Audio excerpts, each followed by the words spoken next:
Thank you and welcome to the 2024 Geophysics Field Camp Community Presentations. I'm Matt Siegfried. I'm an associate professor in the department and the field camp director. My partner in crime up here is Brandon Dugan, who is a professor and co-director of some sort for the field camp. And so as you see, we are from the Department of Geophysics, but we're not actually just a Department of Geophysics. We are the first Department of Geophysics. And so to give you a little background on the history of our field camp, I thought I would start with the initialization of our department almost 98 years ago. So this is from December 1926 in the American Association of Petroleum Geologists Bulletin. Geophysics at Colorado School of Mines. The world's first Department of Geophysics is being established at the Colorado School of Mines. And it got started under the supervision of Dr. Carl Hyland. So they brought Dr. Carl Hyland over from Germany to establish the first geophysics department. Pretty much from the onset, our department was all about applying the theory of geophysics to the natural environment to solve problems. So here, if you go to the library and you pull out Mines magazine from 1950, you would find, this is actually in Mines magazine, you would find the flow chart for our department in 1950. And right here in senior year, you see field, what does that say? Field work. 1 credit, 3 credits. 4 credits of field work in our major. What is that? 74 years ago. This is the flow chart the students you're going to hear from today are working under for their degree. And when you know it, just before their senior year, they have 4 credits of field camp. So for the past 75 years at least, this is the earliest flowchart we can find, this idea of going out and applying what we were learning in the classroom to the natural environment and all of the quirks and complexities that come with that has been fundamentally important to the education system. Down here we have some pictures of kind of the evolution of what field work has looked like for us. So here is a picture from the late 20s. This is the first model of a seismometer. So this is measuring vibrations of the earth. You can actually go to my lab. I have this in my lab. And this is this guy here, I think, is Dr. Carl Hyland using the world's first seismometer. Not the first one ever made, but the first model. Fast forward to the 1950s, I think, late 50s, early 60s. And our tools have evolved a little bit. Now we have a big drill, and they're doing some borehole geophysics in the 50s and 60s. Fast forward some more, we get to the 70s, I think, here. Does anyone recognize what's happening? Yeah, Seth, what's going on here? Using explosives to make sound waves. Yeah, we're using some explosives to make sound waves as our source. So we're kind of just keeping up with the technologies here. And then 80s, 90s, early 2000s, we start to have digital instrumentation. And so you're actually seeing the evolution of our science through pictures of Colorado Mines faculty and students out in the field. I care so much about our field camp and our field education that this is central to our 100th birthday that's coming up in 2026. 2 years, we'll be celebrating our 100th birthday. And one of our goals is to ensure the legacy of our field camp for future generations. We are the longest continuous running field camp. Probably the longest even not continuously running field camp. We've been doing this for, as far as we know, at least 70 years. And so we want to ensure that kind of this applied geophysics, going out into the real world, collecting data and analyzing it, has been a core part of our education for the past 100 years. What? Oh, yeah. We want to make sure that we can keep doing that for the next 100 years. So our field camp's really fun because we combine kind of these old tools that are like classical applied geophysics. So here we have someone using a sledgehammer to create a sound source, to the new technologies that are being used every day in industry. And so here is a selfie Anna took with a little GTI node. That's how we record these sound waves now. It's wireless technology. We're even taking a step further. Now we have fiber optic sensing involved in our field camp as well. And so as the technology of our field evolves, we're immediately implementing it in our field camp. But we get to do all of this in one of the most beautiful places in America, Steamboat Springs, Colorado. This is our 3rd year there. And what you are looking at here are all of our field sites that our undergrads will tell us about. One really exciting part of Steamboat as a destination for a geoscience field camp is that we basically know nothing about it. There's no history of published work beyond what you see on this slide. We have observations of the geology of the Steamboat Springs, Colorado from the late 1800s. We have a USGS report from the early 2000s, a couple of things from the 70s and 80s, but that's it. Our undergrads and the grad students who take our field course have a blank slate to go out, ask questions, collect data, and make new insight about the subsurface of a really remarkable area of Colorado. Also great is we're not the only ones interested in Steamboat Springs and the subsurface there. This is the Yampa River. This accounts for something like 30% of the flow of the Colorado River. And so what happens in Steamboat Springs in the Yampa Valley impacts the entire western seaboard, and folks like the USGS are also really interested in this. So we're out there working hand in hand with partners, both from the local communities, the state, and the federal scientists. The local residents are also really engaged with our science. You can't, if you put on a reflective vest in Steamboat Springs, someone's going to talk to you from Steamboat. So in this case, local Steamboat resident Paul Johnson was out there pestering our field campers. I took a selfie in honor of PCJ. But he is not the only local resident that's going up and talking to our folks. But we also bring the community to us, have presentations up in Steamboat to tell the community about what we're learning about their world. We're quickly adding to this story. So here are just some titles from the past 2 years. And what you're going to hear today is the next iteration of these titles. So you'll hear 7 presentations from our undergraduates. This is work they've done in the past 4 weeks, from designing a question or asking a question all the way through this presentation today, and everything in between that happens in science, they've done in this remarkably short amount of time. With that, I'm going to hand it over to a couple undergraduates, Anna Nichols, Chloe Locke, to introduce what we're going to talk about today. Geophysics survey crew ahead.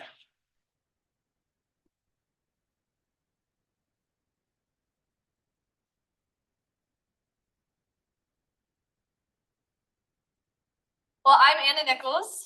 And I'm Chloe. So this was our field camp. So Matt kind of touched on this, but pretty much everyone in our class is an incoming senior in geophysical engineering here at Mines. So he also kind of touched on this, but why Steamboat Springs? So it has a complex geological setting. And so some of our primary questions to investigate are why there's so many different hot springs around town, why it's one of the most seismically active areas in Colorado, and to just better understand the geological formations in the area. And we spent our first couple days of field camp focusing solely on the geology of the area. So we went on tours around looking at different rock formations and such, and we learned a lot about the basement crystalline rock, which is made of granite, and then the layers of sandstones and shells on top of it.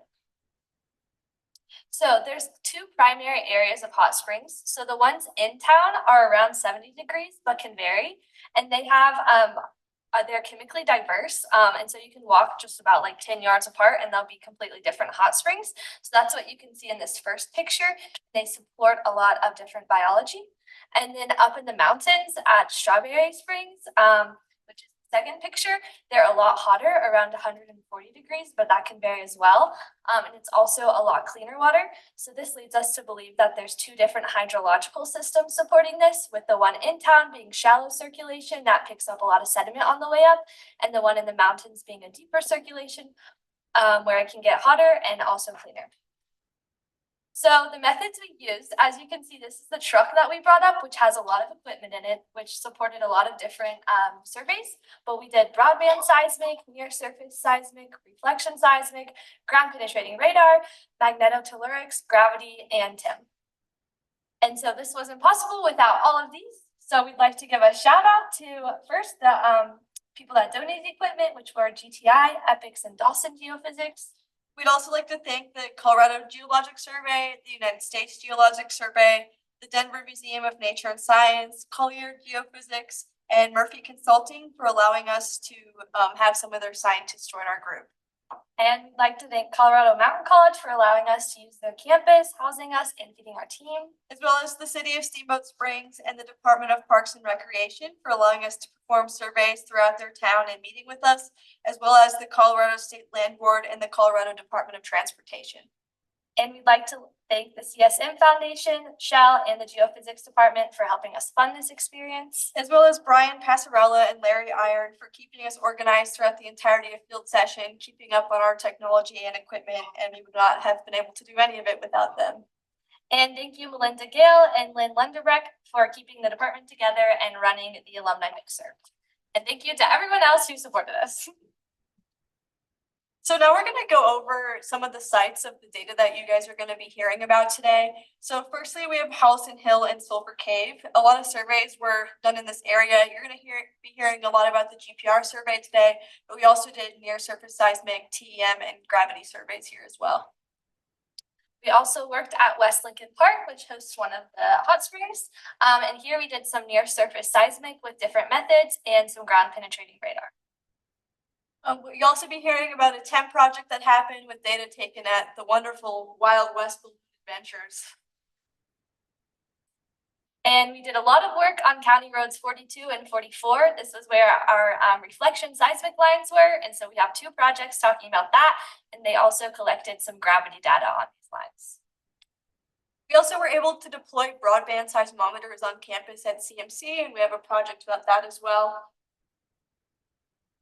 And then lastly, we were able to deploy 4 different magnetotelluric sites. And so this was at Sleeping Giant, Jimmy Dunn Gulch, Ponds Peak, and Fly Gulch. So here's just a list of all the talks that you guys are going to be hearing today. All of the methods that we talked about are going to be covered in at least one of these presentations. And I know that I can speak for myself and all of my classmates that we have been really putting in the hours the last couple of weeks getting these projects ready for you guys. So we hope you enjoy the presentations.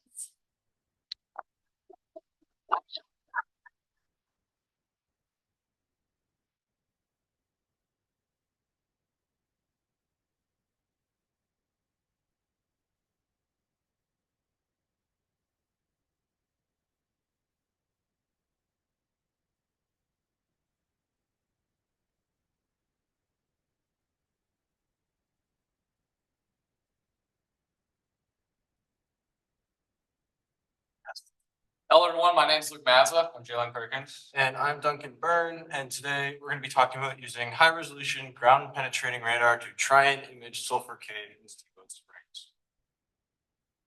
All right, so brief outline of what we're going to be covering. So, we've been in Steamboat Springs for multiple years. What happened at Sulfur Cave? This isn't the first study around there. Then we'll focus on GPR. What is it? Why is it? How does it work well for what we want to do? Then move on to sort of this year's survey. What was our survey parameters? Why did we choose them? And what our data processing was, which led us to our results, which we will then cover some interpretations on and then give some future recommendations for, let's say, next year's group at Steamboat Springs. So on the left-hand side here, we can see a rather busy map of Sulfur Cave. Sulfur Cave is a cave which was formed by acidic sulfur springs dissolving a mound of travertine rock. So to make this map a little bit easier to interpret, these dark outlines around this cave, around the cave, those sort of represent the cave walls. Everything inside here we can think of as void space. Other important features include the entrance, which is here, these blue regions, which are filled with water, and these dashed blue lines, which sort of snake throughout this map, which represent stream flow. So you'll notice as well a bunch of big red arrows that point to dashed lines. These are important as these are regions where we were unable to map either due to passages being too tight or dangerous. What's interesting about this is there's this sulfur stream and sulfur springs which drain both into and out of the cave through some of those dashed lines by the red arrows. So since there's this water flowing through the cave and flowing out, well, still in the cave, but into other regions that we weren't able to see, and also that there's no resurgences nearby, so no areas where water sort of pops out of the ground, we can assume that this water stays underground, right? It keeps flowing for a ways, so something has to be going on past what we can see here. What makes this extra important as compared to some other cave somewhere else is that this cave is a bunch of really rare biology. Because of that, it was designated a natural national landmark, and so we want to sort of focus on the conservation aspect of subsurface, right? There's a bunch of really fragile, delicate things in here which we want to protect, so we want to know where the cave is beyond just what we can see from the surface. And these are some of those rare red, or these are red worms, which is a species which are only found in that cave and nowhere else in the world. It's a little gross, but it's kind of cool. So, right, we've been in Steamboat for 2 years beforehand. What was actually going on? So previous groups have used resistivity, GPR, and gravity above the cave. Up here, we can see the 2022 groups inversion, and down below, we can see the 2023 groups inversion. Initially, these look like different things, but this is largely because they did different resistivity lines oriented in slightly different directions and at different resolutions. One important thing to note is that up here, this yellow blob, sort of our maximum yellow value that we're seeing is around 5,000 ohm meters. Whereas down here, it's only at 1,000. So we have different color scales here, which is kind of confusing, but is unfortunately due to these two groups having done different things. With that in mind, and when you plot these on a map, you can see that these two anomalies are actually the exact same thing. They just image them using different resistivity lines on different years. So what did they actually get from this? Well, the 2022 group, they paired this anomaly, which has a relatively high resistivity, right? It's 5,000 ohm meters. And they combined that with their gravity data, and they made the assumption that it represents a void space, right? So they said, okay, this is the cave. There's more cave beyond where that map showed us. There's more cave to be found. 2023 group said, okay, this anomaly, which is also this anomaly, is too close to the surface to be the cave, and also it's positioned under the road. And really, that 5,000 ohm meters of resistivity is not necessarily high enough to be conducive of a void space, right? Void space would be much higher. So they said, this is not the cave. This is the subsurface of the dirt road. We'll see there's a dirt road which goes by the cave. So this leads to very confusing, different results that have been sort of derived from the same data, which is not very helpful to make any future interpretations about Sulfur Cave. So because of this, why do we think we can do any different? Why are we even revisiting this problem? Basically, we have this year that cave map, right? Myself and a few others who produced that last year have this advantage that the previous 2 years at Steamboat did not have. Now we have a sort of ground truth that we can compare our data to, as well as sort of figure out those geophysical parameters that are within the cave that we can use to enhance our interpretations and make them more accurate. So we have this advantage of this year compared to last year, which brings us into what is GPR and why. Oop, I don't know why that skipped.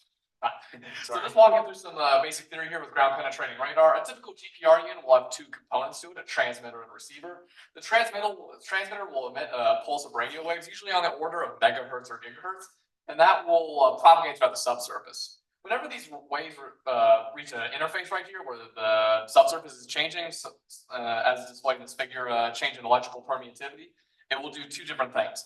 A component of the pulse will transmit further into the subsurface, but then a different component will reflect, and this is what the receiver can read for our GPR data. In this case, GPR is really good for us because since the frequencies it's emitting is so high, we can resolve really fine structures on the subsurface on the order of centimeter scale. So if we're looking for a structure that's centimeters wide, we can pick that up with GPR.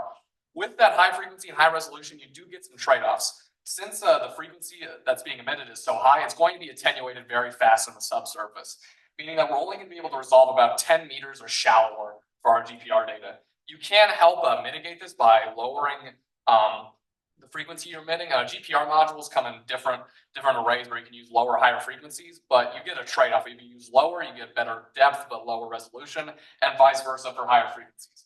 Also, I looked online, GPR modules can cost anywhere from $25,000 to $75,000 each, so it's not a cheap method.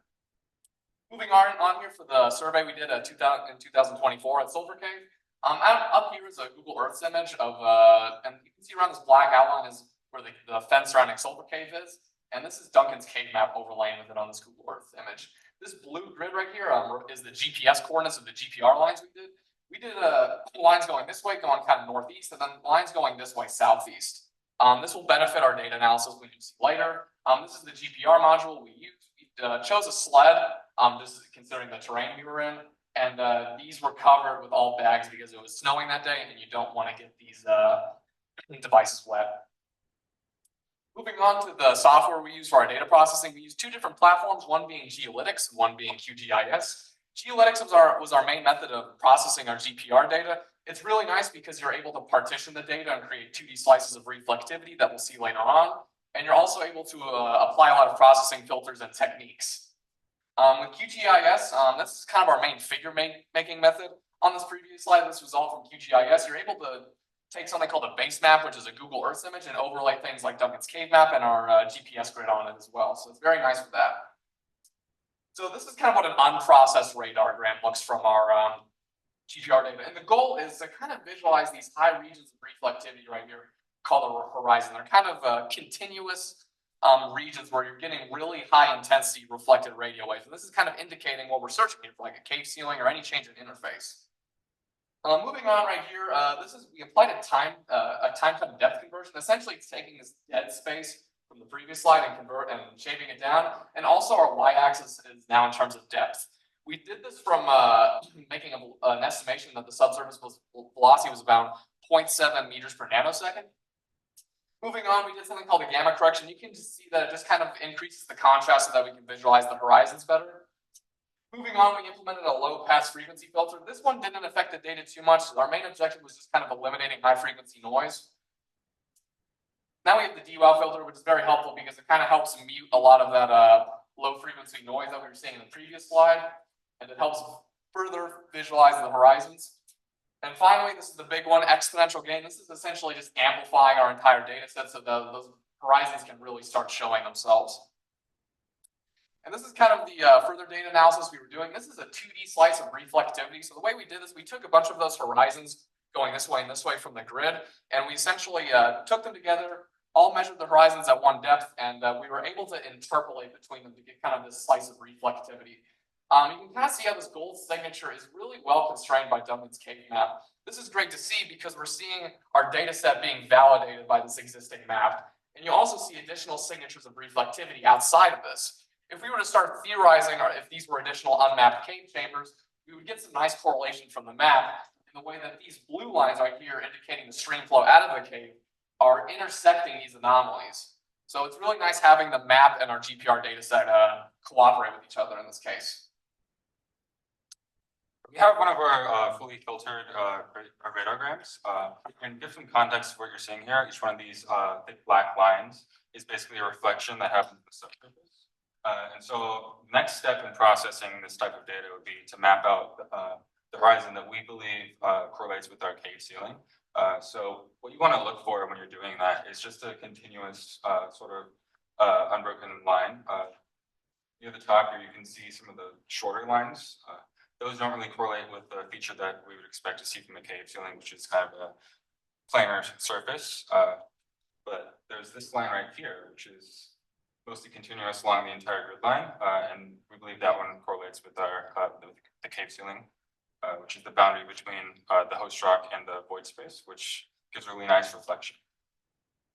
Here's the top view of our depth map. So you can see we picked the horizons for all of our grid lines, and then we did an interpolation to get this really nice surface. And so I'm going to show you a side view now, and here you can see how the surface really nicely correlates with our horizons. And now you can see top view again, and then we're going to show you the other side of that radargram. And yeah. In conclusion, we got some really nice radar data. Our reflectors really correlate very nicely with what we previously mapped about the cave. And we also saw those extra reflectors, but we don't really know what those are. We need to do some additional surveys in those areas to tell us more about different properties about those reflectors, so we can further eliminate possibilities of what those reflectors could be. Other than void space, they could also just be full of conductive water. And those would also give some really nice reflections. And finally, we'd like to acknowledge all the students, instructors, and teaching assistants who helped us collect all our data. And of course, our course directors, Dr. Siegfried and Dr. Dugan, who without them, none of this would be possible. Here are some references, and now we'd like to open up for questions.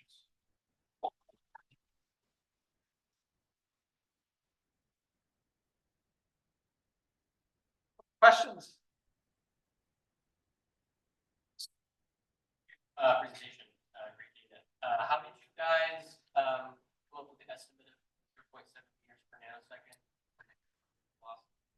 So matched it with the hyperbolas that we saw that sort of resembled our ceiling. So you can see the ones at the bottom left-hand side there. They're a little noisy near the bottom, but we matched. So we looked at those, fit that hyperbola with a 0.07 meters per nanosecond velocity to it, and then compared it with some similar stuff that kind of resembled travertine. It's very hard to find a lot of GPR work which has been done in travertine because there ain't much of it.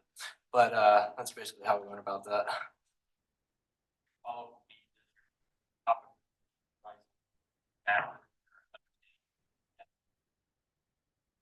Yeah, so that's what, sorry, Jim.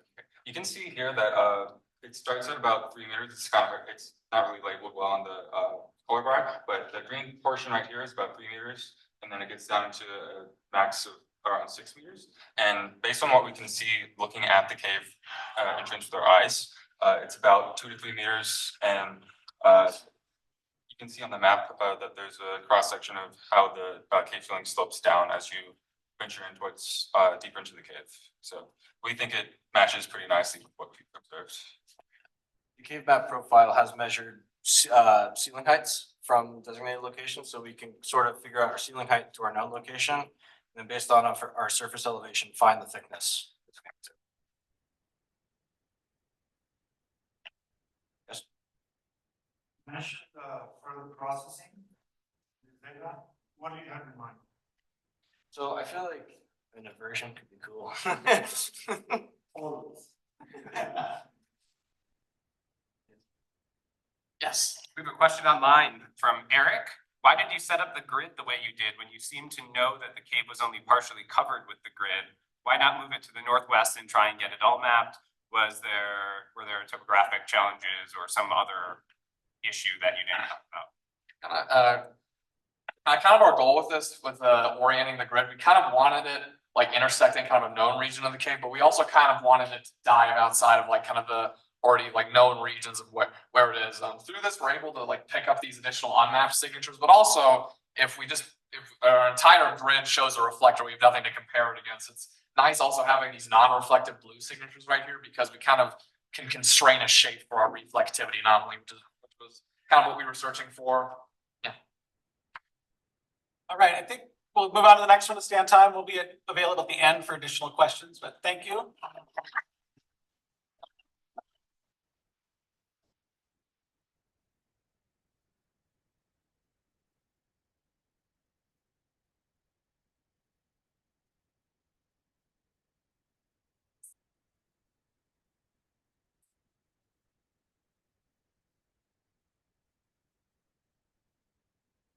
Hello, everyone. I'm Jackson Krieger. I'm Anna Nichols. I'm Aiden Hamry. Today we'll be presenting on our work with applying Wapinar's tutorial on seismic interferometry to field data. So a rough overview of what we're going to do. We'll start with the motivation of why we chose this project, and then give a brief background on what near surface seismic is and the different ways that you can process it. And then we'll look at the survey we designed, how we process this data, the results we got, and what we can do with this in the future. Our main motivation behind this project, we wanted to replicate the tutorial on seismic interferometry by Keith Wapinar. We also wanted to prove that passive seismic is a valid method for finding surface wave velocity. So why does this matter? Active methods in near surface seismic are labor intensive, time intensive, and therefore higher in cost. You have to deploy your line or grid. You have to deploy the active shots. But with this, you can see refractions from subsurface features, which allows you to see things like the movement of groundwater. With passive methods, they are non-invasive, so no active source is required, and this makes it applicable to environments that are harder to survey, like the downtowns of areas. But there's a trade-off, it's more computationally intensive. So traditional near surface seismic, here's a hammer seismic example. It requires an active source with a known location and time. You set up a line or a grid of geophones, and these geophones record the seismic wave. And these wave profiles allow us to infer properties of the subsurface, like material differences and anomalous features and surface wave velocities. So then looking at the second form of webinar near surface seismic, we start by using an ambient noise. And so this means that we don't have to know the location or the time of the source or the noise coming in. So our first plot is showing that. We just have a plane wave traveling in. We have two receivers. And then our next two plots are showing the responses of receiver A and receiver B to this wave. So we can note here that the wave hits receiver A first, and we can see that in the waveform. And then with these two responses, we can cross-correlate them to get this bottom plot, which Jackson's going to talk a little bit more on cross-correlation. But all we need to know right now is that we can interpret the cross-correlation plot as the response of receiver B to a shot at receiver A. So in a way, it creates a virtual source at receiver A. And so that's what we can use with the ambient noise source. So the big picture idea of this method is that we don't have to know the time or the location of the noise or source coming in, and through cross-correlation, we can create the virtual shot. So what is cross-correlation? Cross-correlation takes in two arrays of equal size, and mathematically it is a sliding dot product. So it takes the first array that you are cross-correlating, and it slides it across that second array, multiplying each value as they overlap, and adding that into the final array, which produces a nice curve like that.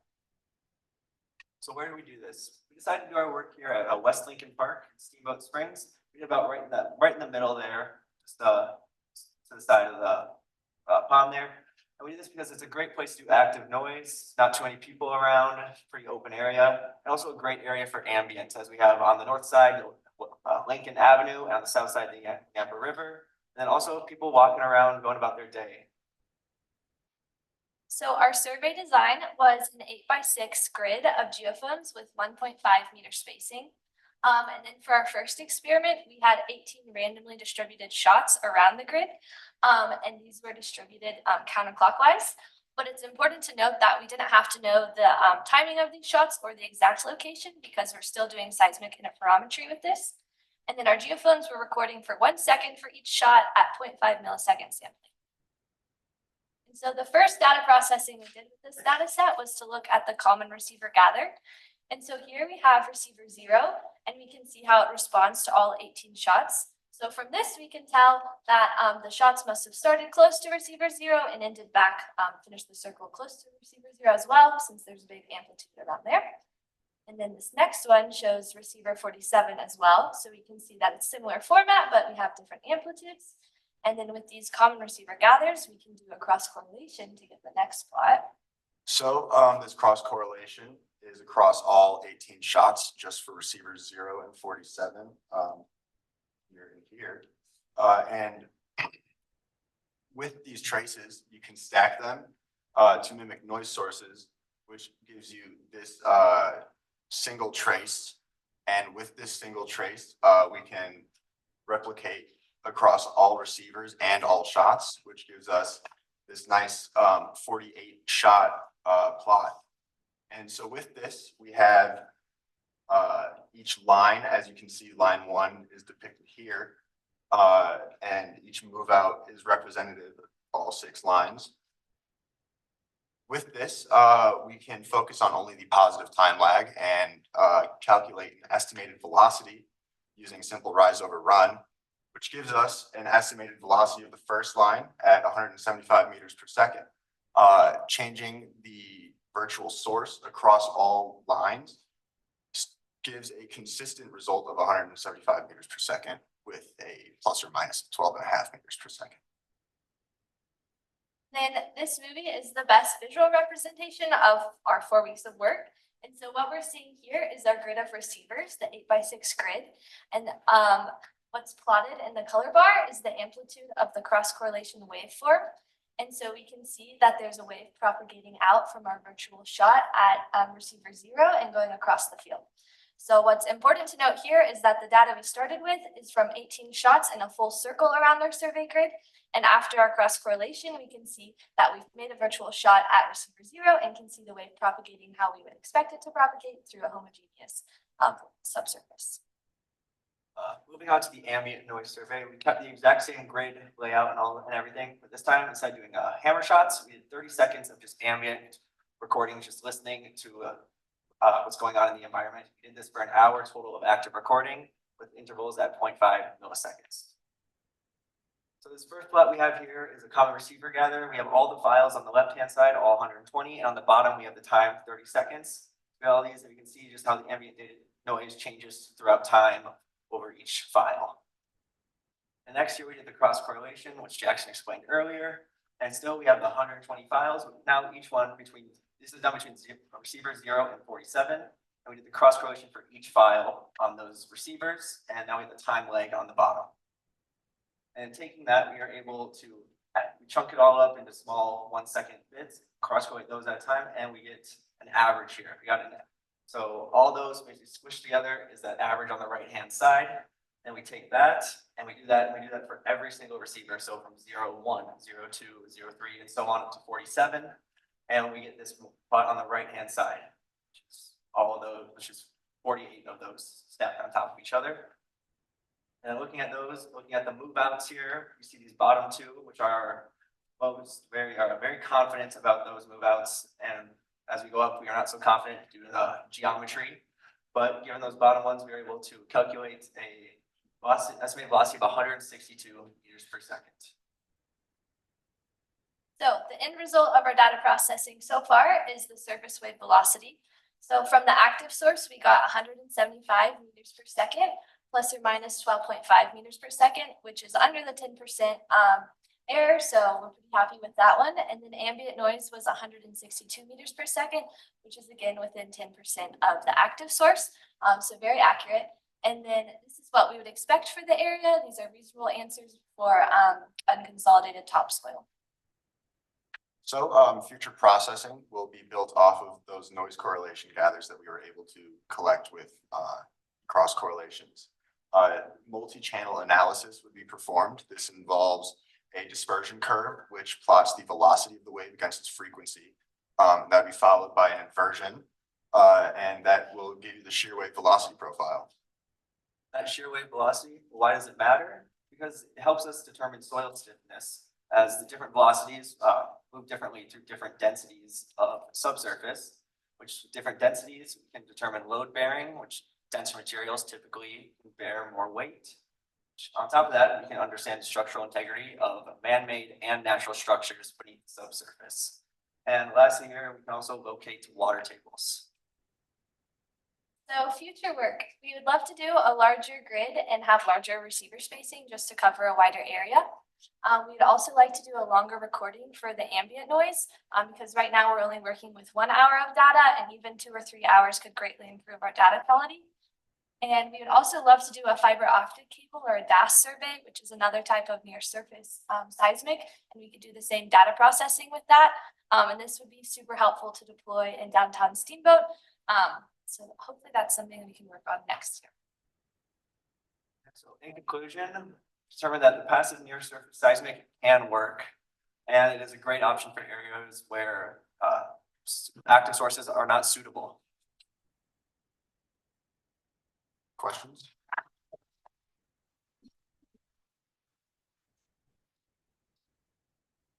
Questions? Very nice presentation and work, thank you. I'm curious about your points on using surface waves to find the water table. Could you expand a little bit on that one and also talk about other ways you might go about finding the water table? Not actually surface waves, but as we move that into the shear velocity waves, as water has different, will propagate differently through water than a typical just dense material of any. I guess what we're looking here right now, most of our stuff was on unconsolidated topsoil, so that's why it was so low. But getting into deeper depths, we'll have denser materials, which would have a higher velocity, and then water would also be different than that. So you'd be able to tell the difference. Are there other seismic wave types that might turn out to be more sensitive to things like saturation? I think it would depend on the depth of investigation that we're looking at. So we'd still be looking, if we could see water, it would be pretty shallow water. We're not going to see super deep reservoirs. But given the history of the springs in the area, we think that around the river there could be some pretty shallow water. Were your instruments 3 component geophones? They were single component geophones. Correct. I was going to say, suggestion, not necessarily a comment, but do you wanted to look at locations where the water table is more variable and where they're changing geology. Go across the street at Iron Springs Park, and there's travertine at the surface, and then there's also like 15 springs in that park that probably have local variation of water table. Thank you. Next.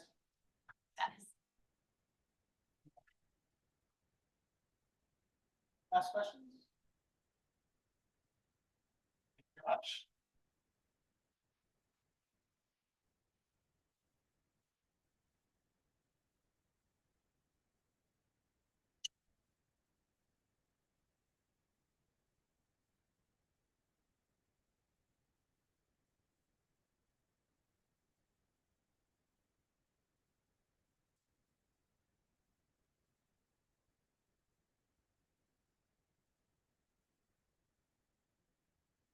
Hello, everyone. Today we're going to talk about characterization of Yampa River subsurface geology using transient electromagnetics.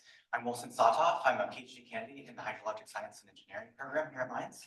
I'm Aaron Jimenez. I'm a senior in the Geophysics department. And then for outline of our presentation, the first thing we're going to talk about is just an overview of the geologic and hydrologic systems of Steamboat, which is our area of interest. We'll also talk about an overview of the method we chose, transient electromagnetics, hereafter referred to as TEM. We'll talk about the processing steps that we used and why we chose the steps that we did. We'll go over our results and our interpretation of those results, and end with our summary and recommendations for what could be done with this in the future. Now, starting out, our sort of target of interest is the Yampa River itself. As mentioned earlier, it's the largest tributary of the Colorado River, providing about 30% of the water to the entire system, making it invaluable to sort of like the water in the Western United States.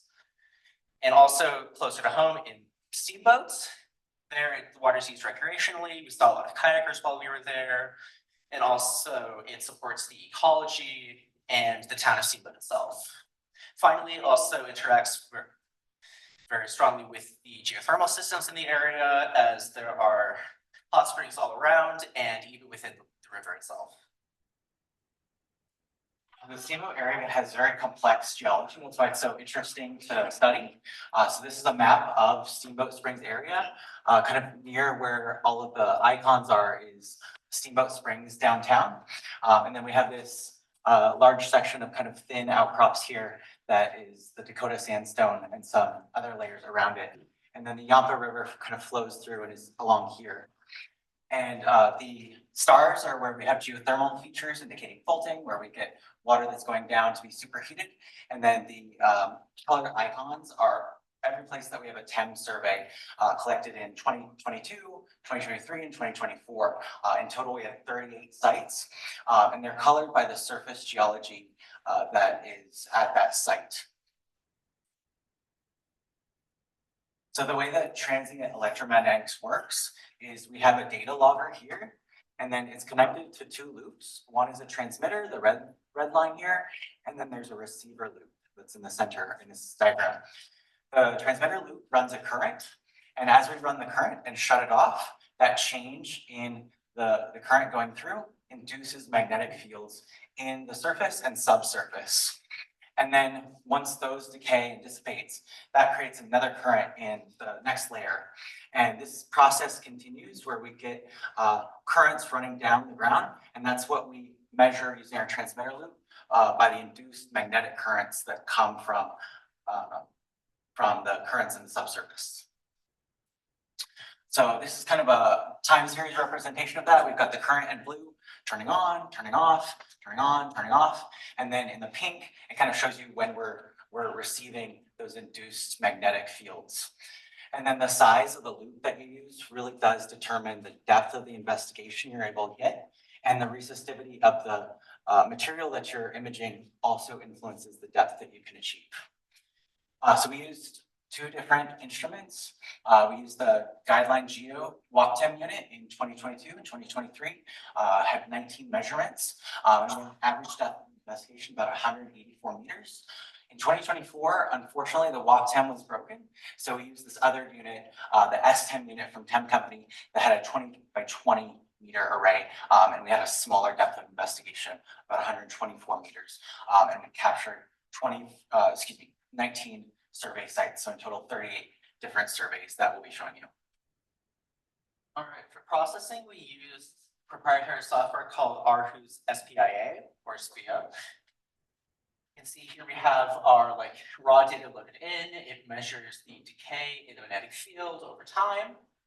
And then what the software allows us to do is that we can run inversions and we can have input models depending on certain factors. Like here we have a uniform model, which is kind of the default option where we're making no assumptions about different layers in the subsurface.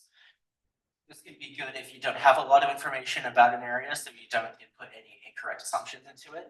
If you do have information about that data, whether geologic maps or just previous surveys, you can think about having input parameters that are sort of more closely like what you expect it to look like. Here we have an example of a 3-layer model. And if you input correct assumptions, then the overall result of the inversion will be more true to life. Finally, we have, this is what the software outputs after performance inversion. We have different models. The vertical lines represent resistivity values. The horizontal lines represent depth boundaries between different resistivities that it discovers. And you can see here, the inversion has given us resistivity and depth. So this is how we're able to make interpretations about the subsurface.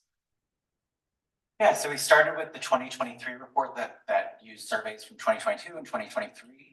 They found this cross-fault difference. So there's this fault that runs along Holliston Hill here, and they had sites on the hanging wall side and the footwall side, and they really focused their investigation on the top 100 meters or so, and they found kind of two systems. In the hanging wall, there was sandstone and shale underlain by shale, and then in the footwall region, you had this layer of alluvium that was above the sandstone shale layer. We took a slightly different tact because we had so many sites. So instead of plotting things as just a depth profile, we took the elevation of the survey site and we plotted all the data relative to the subsurface elevation. So you can see the hanging wall has a much higher elevation in general. And then regions that are kind of along the fault are lower in elevation and then even lower at the footwall. And so every trace that you're seeing is a trace that was made using the uniform model. So assuming a uniform resistivity as the input model to the inversion. And then it's discretized into 15 layers to get a semi-smooth curve. And then the bolded or the greater width line is the average of all these traces at every 25 meters. So we can see sort of general trends of a higher resistivity layer towards the top, towards the surface, and then going into the subsurface, we go to lower resistivities in all three of these regions. There's a lot more noise in the, or not noise, excuse me, variability in the footwall region because we have just a greater diversity of geologies that we're sampling. But in general, we see kind of this same trend where a lot of these traces get less resistive as we go deeper. And then we further broke this down to kind of capture all that variability in terms of what was the surface geology that was exposed to kind of get an idea of what we could use as our input model for the inversions. And you can see there are a lot of these surface geologies that exhibit that trend of higher resistivities going to lower. We have most of our surveys on landslide deposits, but then other ones that are like near landslide or mango shale have that same pattern. Similar with the alluvium, and then a residuum on Browns Park and Troublesome formations. The travertine and the residuum on the Dakota-Casta sandstone are a little bit different in that they're a bit more uniform, but they do have a lot of variability going down core. All right, so that led us to do a 3-layer model inversion, and Aaron will talk about that. Yeah, so we also ran 3-layer model. This was for a couple of reasons. One, just based on this geologic map you see here, like you see, especially in this region, we have the landslide deposits and just surface features, and these rapidly dipping sandstone and shale layers, which results in roughly a 3-layer structure we can assume, or at least in the first 100 meters or so. Further down here, we can see like these river formations are overlying the sandstone formations. We can also assume that if we account for water table, there will likely be roughly 3 layers as well. Also, the previous report came up with 3 layers, and it may seem to be a reasonable starting point. As you can see here, I've compressed some of these 3D data into a 2D profile. Whenever you do that, there's going to be some data lost. I chose to orient this along down the river, essentially. Like, I labeled this A, this is like the left side of this plot, and then up here is the right side, and they just slowly move along the river, and I capture all the stuff that is close to the river itself. The black line that you see in the plot is the elevation at each survey points. And as stated earlier, by plotting these by elevation, you can directly compare where the layers are on the surface. Each rectangle you see represents an individual TEM survey, and the colors you see are the resistivities of each layer, and you can see the layer separation. Kind of similar to what we saw with the uniform model, we see a higher resistivity on the order of roughly 10 to the 2 in the surface for the river deposits here at the Wild West Adventure sites down here, and at the West Lincoln Park sites up here. This, I believe, is because it is on the river deposit itself, and it catches the sandstone layer here and here as it goes a bit deeper. Here we're a bit higher, we're on Howelson Hill, we're more like up here. It shares the same somewhat feature, but because it's so far uplifted, it obviously wouldn't be the exact same. I believe this is because this is the landslide deposit, which is sort of like been loose and ungathered. And once you get to the more solidified sandstone layers underneath, you get a less resistivity because it's easier for it to transmit through closer pad sediments. This site here, this site in particular is from a subsidiary stream, which goes off over here. This is in the dog park, and this is the only site we had that was directly on granite. So this is why this resistivity is so high, because granite is such a resistive material compared to sandstone or alluvial deposits. So as far as the summary goes, with the uniform prior model, we had a hanging wall that showed a clear pattern of high to low resistivity, and then the footwall region, a lot more complexity, a lot more sites visited. But it all indicated that we had some layered subsurface that we explored with the 3-layer prior model. And with the 3-layer model, we got very similar results to the uniform model, but we also basically confirmed what the geologic map indicated, that along the riverbed there are the river deposits over the sandstone layer that is around the riverbed, and then on Howelson Hill we have the loose topsoil over the uplifted Dakota layer that slides deeper underground. As far as next steps, we think data collection could be expanded in the footwall region. There's a lot of surface geologies that have not been explored using TEM. There's glacial deposits, old gravel-bearing terrace alluvium, and there are gaps in the riverbed and tributary streams that we could sample to further confirm our subsurface interpretation. So our references, and are there any questions?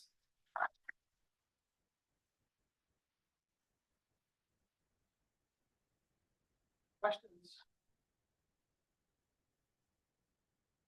Yes. Great presentation, great data set.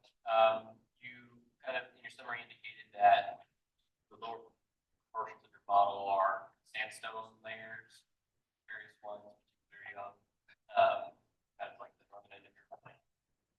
Those correlate to lower resistivity. So what is your interpretation of why those sandstones are lower resistivity?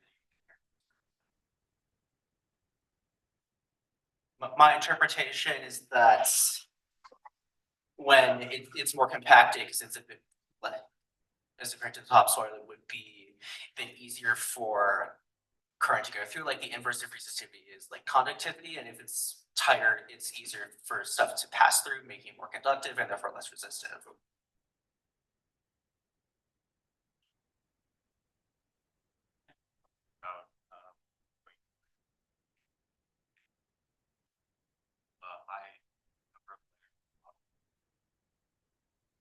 Actually lost data or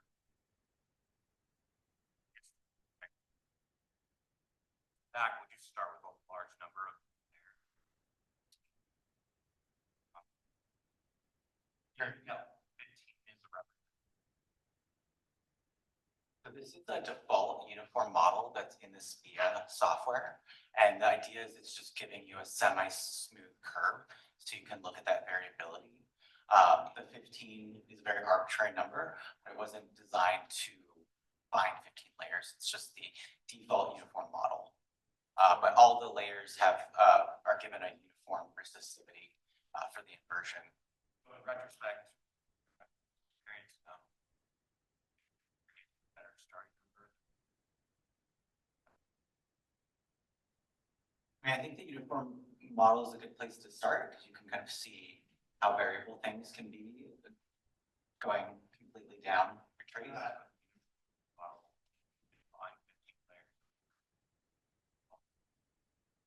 No, when we run the inversion, the model spits out a couple different things.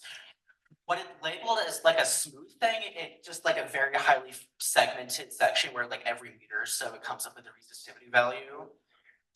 That's like not really the layer. The layer is like it like averages out a bit more and gives more like larger features versus. I'm stuck with capacity. And I want to. More of a suggestion, starting low.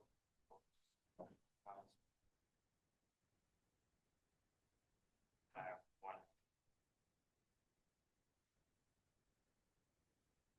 Well, we can continue this discussion after. Thank you very much.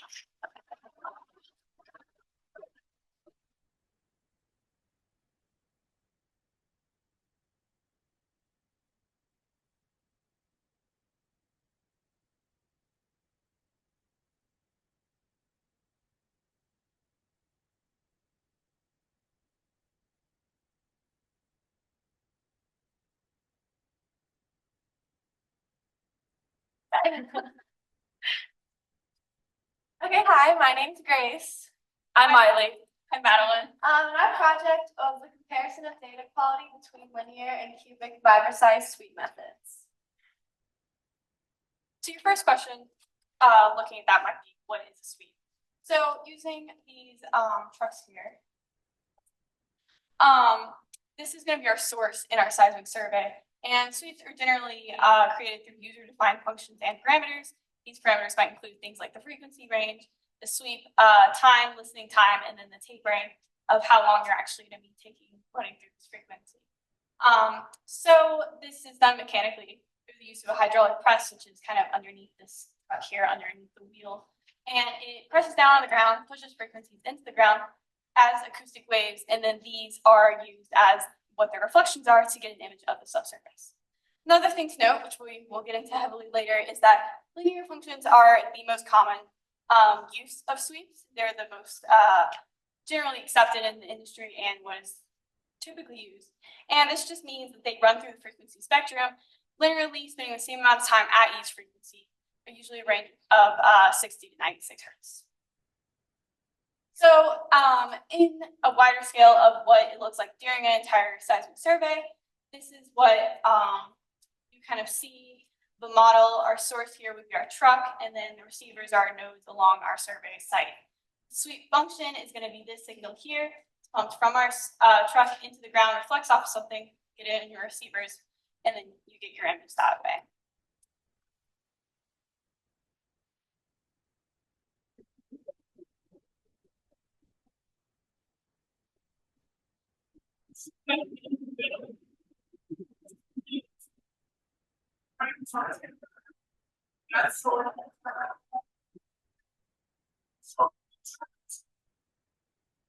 So that was going to be loud, sorry about that.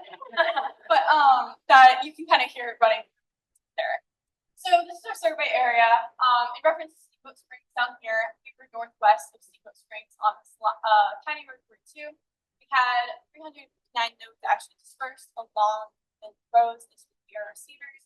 And we have about 279 of these that we're actually looking at, mostly due to our cubic only going for a portion of the line. To to look at our overall workflow, the most complex portion of this is the processing, of course. And I'm going to quickly kind of run through what we've done. But we're having some examples of what all these things kind of affect and how they can be adjusted depending on what your suite is.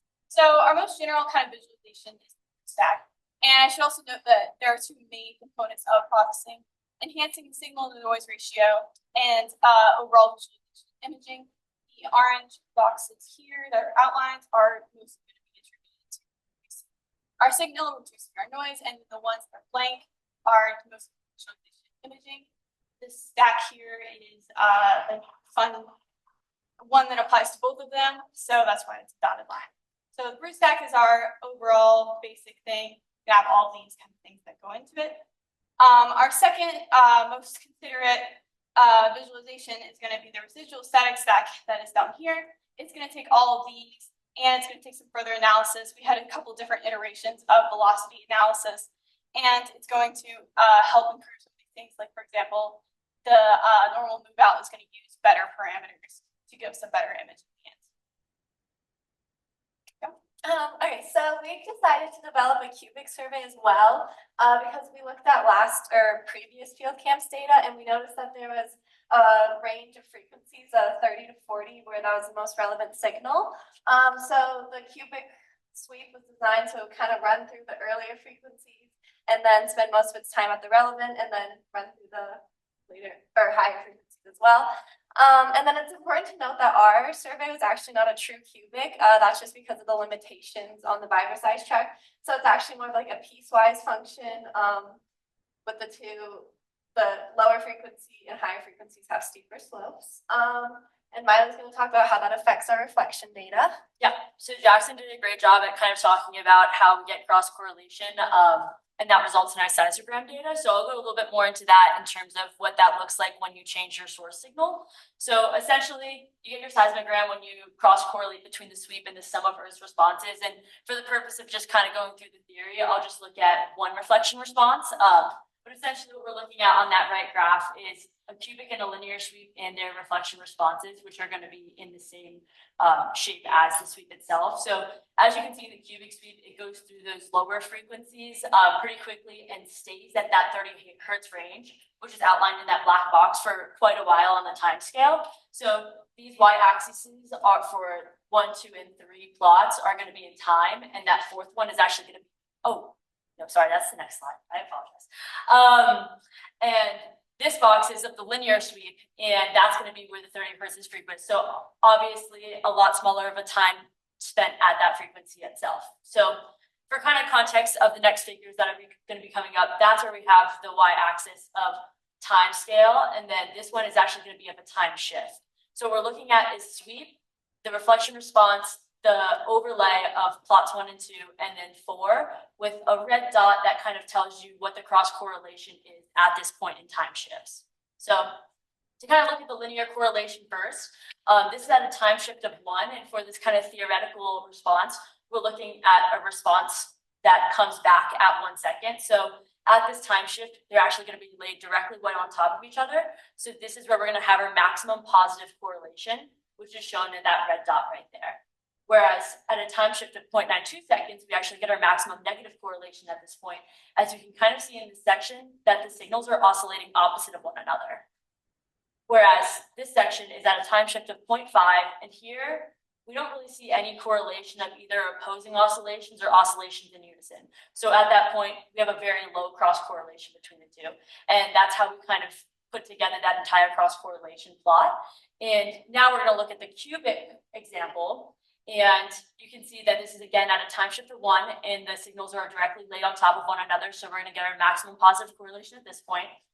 Whereas again, at a time shift of 0.88 seconds, we get a pretty large section at which we're getting oscillating opposingly of one another. So we get our maximum negative correlation at this point. However, differently than linear sweep, at a time shift of 0.5, we actually have a nice little section where we have some opposing oscillations, which gives us a negative correlation value. And kind of to point that out in the black box right there, we do have a nice little section that we're not seeing back to the linear correlation at that same time shift, we don't really see any correlation in that same area as well. So for that reason, we have a low correlation for the linear one, but a pretty substantial one for the cubic one. So that's going to impact some of our data, which we'll look at in a second. But this is a plot kind of provided by Paul Sava, and this looks at the linear and cubic sweep itself. And the cubic, you can see a lot of noise around that maximum positive correlation point, whereas on the linear sweep, it's very clear. So this noise around that maximum correlation point is going to make picking out your reflections a lot harder, and we'll actually see that in some of the shot gathers that we observe. So this is a shot gather for receiver 182, and we can see up here the time scale is going to be on your y-axis, and your trace ID is going to be your x-axis. And in that black little box, you can see that the refraction wave is coming through there, and you can see a very clear first-time arrivals at this point. Whereas if we look at the same plot, but for the cubic function, we actually see quite a lot of noise around the refraction incoming waves. So it's very hard to tell exactly when that first break is happening, which makes a lot of our interpretation data very difficult to analyze. And to look a little bit closer into those black boxes that were outlined in the last few slides, we can actually see that 30 hertz ring that's happening in that cubic area based on 3 cycles every 100 milliseconds in that plot. Whereas the linear, we see a very clear entrance in that refraction. So it makes a lot of our data a lot easier to visualize where we're getting those waves coming in exactly and making our interpretations a lot more accurate. And how exactly does this noise in some of our traces look in terms of subsurface imaging? First, we'll go a little bit more into that with some of our stacks. All right, so this first one is the fruit stack, which is just a very preliminary look at all of the traces together. This is the linear sweep, and then this is the cubic sweep, and you can see it kind of takes you going back and forth, but you can see some of the differences between them. And since this is just an early on look, those differences could just be due to processing sensitivity, noise attenuation. But then as we go on to our second residual static stack, this is actually the image that you're going to want to look at because it's gone through the more detailed processing. And going back and forth between the two, kind of over here, you can see in the cubic how it's much more ringy versus the linear where it's smoothed out and kind of cleaned up. And that's because cubic sweep does require more processing to get to the cleaner image to account for the differences in wave propagation. And Miley's going to talk about more filtering. Yeah, so with all this noise that we've been talking about in the cubic functions, that doesn't necessarily mean that this data is invaluable. It just means that it needs a little bit more work in terms of filtering out those really high prominent frequencies. So actually here, we applied a bandpass filter that filtered all the way up until 28 hertz. So we canceled out a lot of that 30 hertz range noise, and we can actually see some nice reflections that's outlined in that orange dashed line right there. So we do have valuable data in these data sets. It just takes a little bit more work to work with, and that kind of goes into our future recommendations that Madeline's going to talk about. So we've talked a lot about both linear and cubic sweeps. There's advantages and disadvantages to both of them. Looking at the linear sweep, it's kind of obvious why it's the industry standard. It's easier to process, easier to interpret. You get clear initial data. And although you lose some of these areas down at the lower and the higher frequencies, if you're looking at a general view or you plan on doing further studies in this area, it might not be that important to focus on. For the cubic sweep, it requires way more processing. It's more complex for the trucks to actually implement, and it results in that ringier data. Although looking at our project, we have determined that you might be able to find more detailed information from the cubic sweep if you put in the time and effort to figure out how to process it correctly. So we really hope that our project helps to encourage further exploration, either future field camps or other projects in general, of looking at nonlinear sweeps and how they could be used in the future. Here are our references. Questions?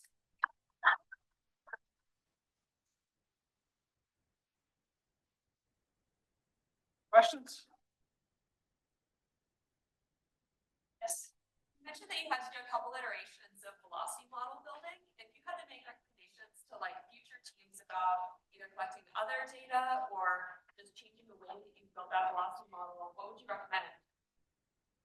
So we did 2 velocity iterations, and I think that it was a fairly good process for what we were looking at in particular.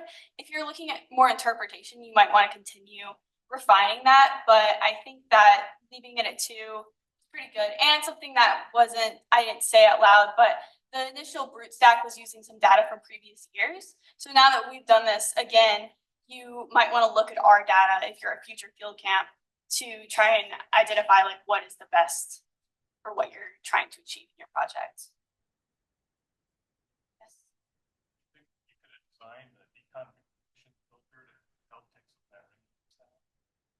That would be probably part of what I would recommend a future processing to look at. We were kind of limited on our time. We didn't have a ton of time to look at every single one of these filters, but I think that would definitely be something to look at in the future. Question from the online folks. Eric asked in one of the early slides, I saw you know the number of nodes and relevant nodes. Why was there such a large difference between the number of nodes and the number you used, and how do you think that affects your data? So that was mostly a comparison from the linear and the cubic. We did the linear one first all the way through the entire reflection survey, and there was an area at the east part of the line that was a neighborhood into pavement. Whenever they went back and did the cubic one, they skipped that entire area just because they don't like shaking around buildings and on paved roads. So that was the main consideration of why there was such a discrepancy. We also, I believe, took out some of the traces in processing, which probably accounted for some of that too. So it was just a large chunk because of mostly time restriction, how long we had the Vibroseis trucks. Do you think that affected the results? I don't think it really did. It was mostly just a section that we cut out of the linear one. And our biggest main goal was to compare what that data was looking like from cubic versus linear. So maybe in the long scale of looking at the subsurface imaging, but in terms of thinking about how those cross correlations are impacting our data initially at each trace, it was pretty good with what we had. Was refraction status a part of processing? Yes. Okay. Did refraction static for the break picker have trouble with the cubic environment? Yeah. Bob was helping us with that. Yeah. He did. Fraction model off of the more conventional suite and didn't bother to try to repick the 30 hertz emphasized data. Let's move on to the next one. Thank you very much.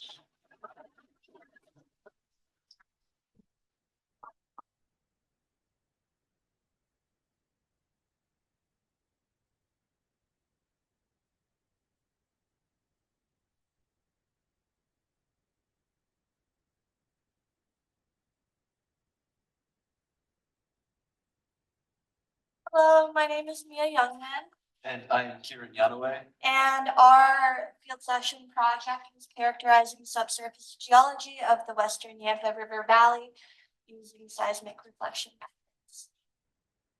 So to give a little bit of regional geology to set up our problem, the laramide orogeny occurred 70 to 40 million years ago and caused the uplift of the Rocky Mountains.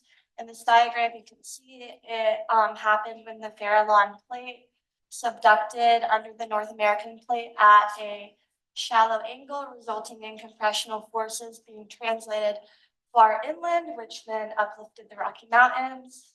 And since then, tectonic forces have shifted, and our study area, Steamboat Springs, which is west of the Continental Divide, is now in an extensional stress regime, which some evidence for that claim can be seen in the many normal faults that have been mapped in this area, through which runoff waters from the Park Range Mountains deeply circulate and are heated by the geothermal activity of the area. So with the survey and subsequent projects that we conducted, our main motivation was to try and improve our understanding of the subsurface in and around the Steamboat Springs area, mainly through, of course, seismic reflection in unexplored areas. And so the key subsurface features we were looking at were, firstly, the sediment layering. And you can see in the stratigraphic column some of the sediments some of the sediments that we were looking at were some Cretaceous shales and sandstones, as well as below everything else, the crystalline basement rocks, some metamorphic and igneous rocks there. And the second sort of feature we were trying to look at were fault systems in the area. We wanted to see if there were any locations where there were big cracks between the rock surfaces. And our survey site was 12 kilometers northwest of downtown Steamboat Springs on County Roads 42, shown in blue, and County Roads 44, shown in red. And these survey lines together spanned 12 kilometers end to end. And also pictured in this map are some well logs that we pulled information from to help with our interpretation. Zabel, shown in the orange, was a sonic log in the area, which was especially helpful in our seismic analysis. And also Gray and Robinson, which were induction logs, but something helpful about these is that they had the formation tops listed. So that was very helpful in our analysis. And then to the right is a geologic map of the area that we were surveying in. And the green of this represents the surface geology where the Manco Shale is at the surface, which is all around our line. And then to the east, we see the stark gray surface geology, which is the crystalline basement rock. And part of our hypothesis was that we would be able to see this basement rock dipping into the subsurface on our seismic profiles. Now, we got a bit of a preview of this in the previous group, but the seismic reflection method essentially depends on differences in material properties. So different densities and compressional wave velocities between materials can lead to their acoustic impedances being calculated. And the difference in acoustic impedances between two materials will lead to a reflection coefficient along the boundary between them. And so a seismic wave that propagates through that boundary will be reflected, and the amount of energy reflected is dependent on the amplitude of the difference between the acoustic impedances of the material. And so essentially, we have sources and receivers. These sources inject acoustic waves into the ground, and then those acoustic waves are reflected off of the subsurface boundaries, where they are picked up by the receivers and recorded as seismic traces. And in our survey, we used receivers manufactured by Geophysical Technology Incorporated. There were 657 of these receivers used total, and we consistently used 20-meter spacing along both lines. And our source, as talked about by the previous group, was the Dawson Geophysical small-scale Vibroseis truck. And once again, how these work is it shakes the ground up and down to create seismic waves by moving a mass with a hydraulic pump mechanism to thump the ground. And sources were taken every 20 meters, making an adjacent shot for every receiver along the line. So to go a bit rapid fire through some of the processing, this two-dimensional plot just represents one of the raw seismic acoustic shots that was injected into the ground. You can see the vertical axis is time. So the shot was injected over to the left side and propagates out and down through time. Now, if we pay attention to these red areas or red circled areas, some of the filtering that was applied was surface wave attenuation. So basically just getting rid of the high amplitude surface waves so that they're not interfering with the rest of the data processing. Moving on, we put the traces into common midpoint gathers. So that basically works by looking at every source and receiver, finding the midpoint between them, and then moving along the line and putting all of the traces for the midpoints within a given range into one common midpoint gather. One of the final steps that gets applied during processing is the normal move-out correction. This is necessary because for the different offsets of receivers, there will be a different length of the ray path for the seismic wave to travel through, which will result in time lags between the different traces.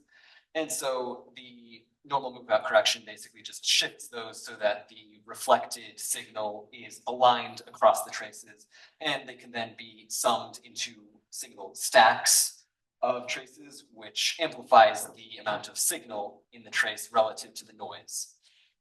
Through this processing workflow, we were able to attain detailed seismic profiles of County Road 42 and 44, shown in a 3D profile here. And this data was initially very promising and showed strong reflection packages that we were able to interpret to be different layers of the subsurface. So one of the things that we did do was bringing in, as mentioned, those well logs, and we can see some of the formation tops here. And so after looking at these well logs and after looking at the seismic profiles for a really long time, we started to interpret some of the layers that we think are in place here. So the first layer that we sort of interpreted was the top of the basement. And this is around the area where we start to see a lot of the strong reflectors start to die out, which we think is sort of consistent with the idea of a relatively homogeneous crystalline basement without a lot of vertical variation. And so we wouldn't see a whole lot of reflections past the point when you start to enter that crystalline basement. And then the next interpretation we made was the top of the strong reflection package. And we interpreted this to be Dakota sandstone, partially informed by the well information from grade 1. And here we can see that it is dipping from the, the east to the west, and the dash line represents the kind of interpolations between these strong reflections that we had to make in order to.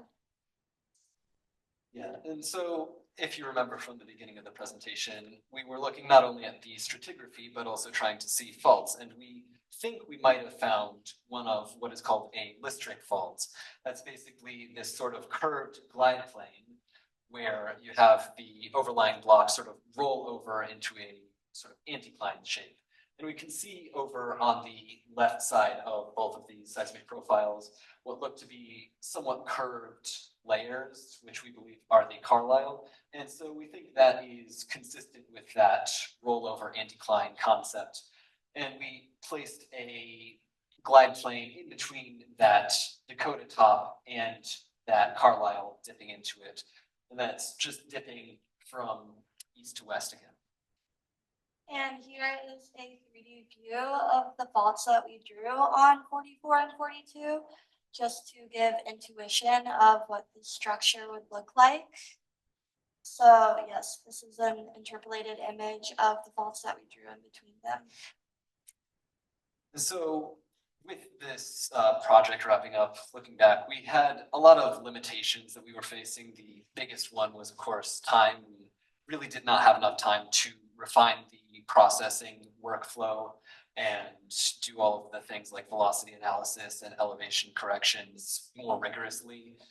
Additionally, we were thinking about trying to incorporate a lot more well logging information that would assist in helping us verify the interpretations that we made along these seismic profiles. In addition, our seismic lines were in very close proximity to the Elk and Yampa rivers, which we believe complicated our reflections, and we think that there's more stories to be told with that, but it was out of scope for this current project. And we would love to go back to Steamboat or have future field camps return to this area and possibly map the extent of this fault that we interpreted. And here we have drawn some locations where we think that future surveys could happen. Route County Road 44 would be in the along strike direction, which we think would be interesting. And then County Road 55 East would help in mapping the extent of our fault. And then as far as logistics go, we don't know if we could do Highway 40, but it is kind of an ideal location. So yeah, very promising for future work. Any questions?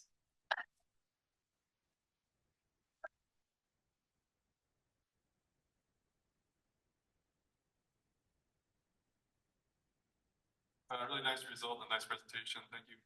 You mentioned time limitations, which are always a huge part of field camp. It's a huge part of everything, but it's certainly a pretty obvious part of field camp. So let's say you had 4 more days to put into some part of what you're working with here. Would you put 4 more days on putting out nodes prior to the vibes going through, or 4 more days on the processing? I would say probably the processing. One of the things we mentioned was that interpolation between these dipping layers.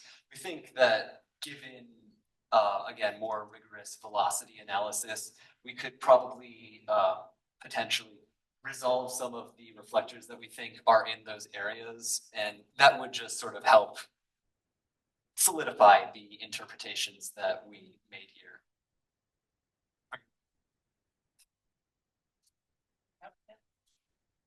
Last line, Yeah, much shorter and noisier line than these. yeah, we actually did witness, the same kind of dipping trend, but we kind of wanted to keep it in the scope of the data we collected this year. But, yes, so last year's data, just for everyone who doesn't know, was, parallel to County Road 44, just more south. Yes. And it did show similar trends, but we thought that interpolating between that large of a distance would have induced complications that we weren't ready to handle. One last question. More of a comment. I just want to finish off.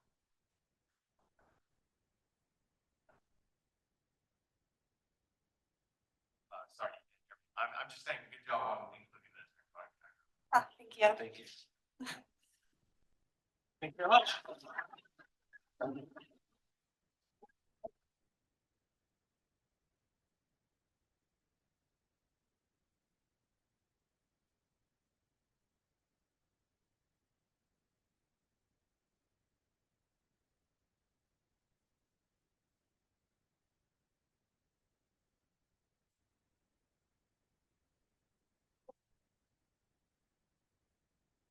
So hi again, I'm still Chloe, and these are my teammates Sam and Nathan. And over the last couple weeks, we've been working on assessing the effectiveness of a certain deep learning algorithm for picking out microseismic events in the Northeast Yampa Valley. So we're just gonna go over a little bit of what microseismicity is and why it matters, and then hop right into our deep learning method, go over the results a little, do a case study, followed by a short discussion at the end. So microseismicity describes very weak earthquakes that occur at small spatial scales, so at very shallow depths. They're not felt by people on the surface, so you're not going to feel the ground shaking when one of these events occurs. And they can be natural, caused by geology or tectonics, or induced by human activity. Why does it matter? Monitoring microseismicity can also help us monitor other natural hazards, such as larger earthquakes, landslides, avalanches, etc. It also has industry applications in mining and petroleum, as it can help us assess when and where a slope failure might occur, as well as understanding the geology of the Earth's interior, since seismic waves have different velocities while they're traveling through different media. And it can also help us map active faults. So on the right here, we have a map of portionary faults in Colorado from the Colorado Geologic Survey. And this map is pretty new and not very well refined. So you can see, like, up in the Steamboat area, there's a lot of seismic activity, but none of those faults have been mapped as active yet.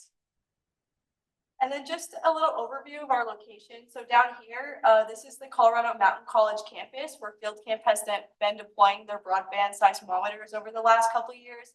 The 3 yellow pins right here represent the seismometers from 2022.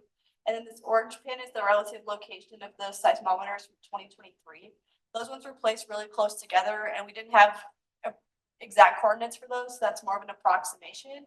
And then we have the Hayden station over here, about 36 kilometers to the west in Hayden, Colorado, which we're using that data to supplement our data from CMC. And that one is deployed and monitored by the Colorado Geologic Survey.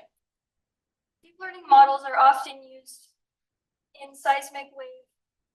Sorry, I have something in my throat. Okay. Deep learning models are often used. It's still there. I apologize, everyone. Are often used in seismic wave detection because of their pattern recognition capabilities. An input is mapped to an output using a set of adjustable parameters, and then those parameters are then scaled and shifted in various ways and compared to an ideal set of parameters as though the input and the output were exactly the same. Then an error function is calculated and normalized into a probability, and if the probability reaches above a certain threshold, then a pick can be made. So this here on the bottom panel is an example of what the probability function would look like. As you can see in the red, when it reaches above a certain threshold, there's a pick made on the top 3 figures. That corresponds to the probability threshold that we chose, which is 0.995.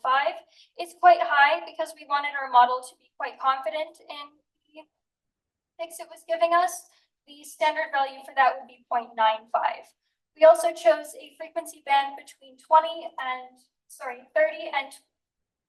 and 20. I apologize, 3 and 20 hertz, because that is a standard value for looking into microseismicity.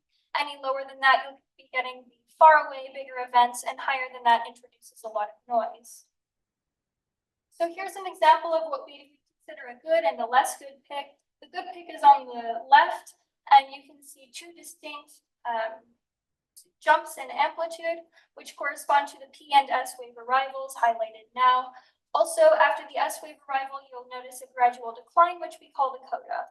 On the right here, it's much more difficult to pick out what a peak would look like, so we would consider this noise. After we have all of our picks from our algorithm, there are far too many to go through by hand and look at, assess visually. So we've designed an algorithm, a script, to go through and give us exactly what we want to define, which were P and S waves that were together within 5 seconds of each other. This corresponds to a 30-kilometer radius around the seismometers, which you can see on this plot here.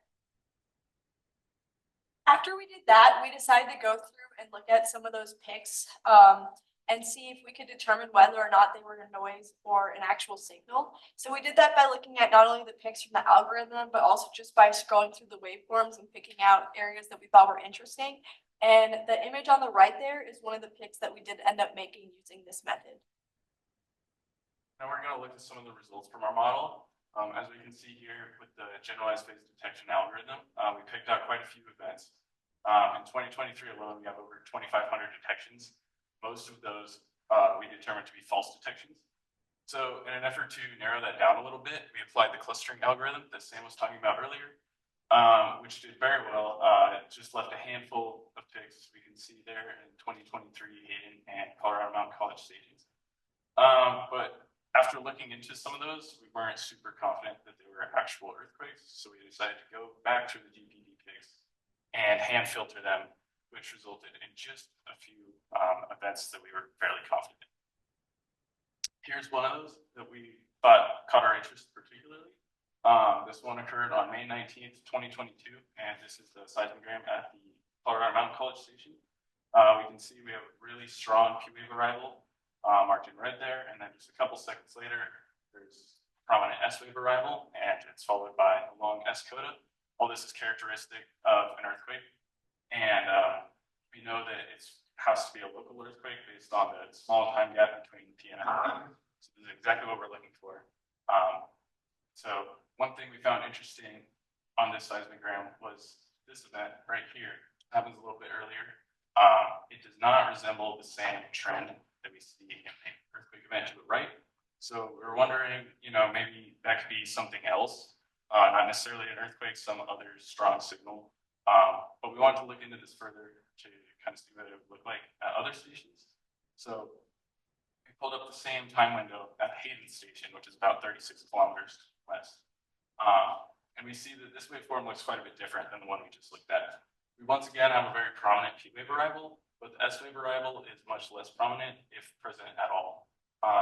So we're thinking there's a couple things that could be going on here. Our best interpretation is that this waveform is the stacking of the 2 signals that we saw in the previous waveform. And another thing is that this could be related to an explosion, given that we only have a P wave arrival, and explosions only release compressional waves. And without the presence of shear wave, I think that's another solid possibility. So we wanted to dive into that a little bit further, and to try and see if we could find a difference between the signals that we're seeing at the two stations. So we plotted up the frequency spectra of the two windows shown before. You can see the Hayden station is plotted in pink, and the Colorado Mountain College station is plotted in purple.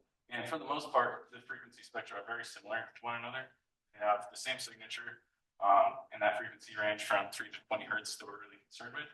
So we're thinking that both of these stations are picking up that earthquake event that we found at the Colorado Mountain College station. However, as we look further to the right of this plot in the higher frequencies, we noticed that the spectra start to diverge, and that leads us to believe that one of the stations may have picked up that explosion a little bit better than the other one. So here's a map of the area that we think that the event occurred. And what's notable here is that we have these two areas represented by the blue lines that have very heavy faulting. And then about halfway between CMC and Hayden and to the south, we have the 20-mile mine, which is a very large underground coal mine. And so our sort of interpretation that we think may have happened is that a blast could have occurred at the 20-mile mine. And as that waveform was going outwards, it could have caused an event in this heavily faulted area here. And that would explain why the explosion waveform is showing up at CMC first, followed by the earthquake.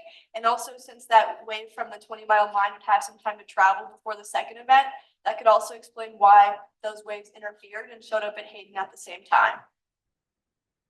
In terms of the limitations of the GPT algorithm, I mentioned some of the trade-offs that we had to make as we were choosing our parameters. We chose a really high threshold for probability, and it's possible that paired with the clustering script, we could have still had a manageable number of picks to look through if we had decreased that probability. Also, it's common to use what's called an associator with an algorithm like this, which recognizes the same event in multiple seismometers at different locations. You need a bigger array than we had to do that, though, so perhaps that would be an option for future groups.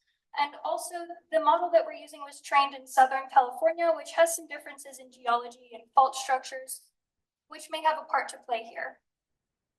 We also had some limitations regarding our data. As we mentioned earlier, we have a lack of 2024 data due to issues in setting up our seismometers at field camp this year. So we were really only able to use our broadband data from 2022 and 2023 field camp, which spans only about 4 weeks, which is by no means representative of the true seismicity of the Steamboat area. With that, we also had a limited amount of time to process our data. And given more data and more time to do the processing, we could have applied that associator algorithm that Sam discussed earlier and likely would have gotten much better results.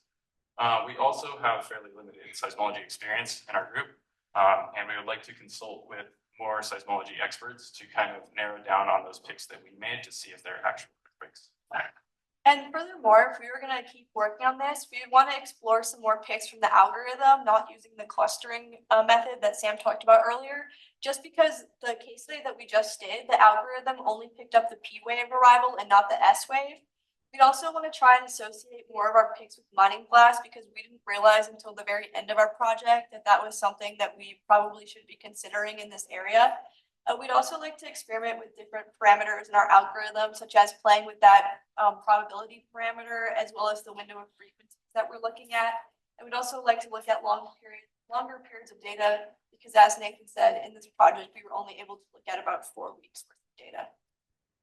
And then to wrap up, we'd just like to thank the Colorado Geologic Survey for providing us with some of the equipment that we use while deploying our broadband seismometers, as well as keeping up that Hayden station so that we could use that data. And then more specifically, we'd like to thank the wonderful Dr. Enrique Chan for helping us set up the seismometers this year at CMC, as well as taking a lot of time out of his week to help us with the processing.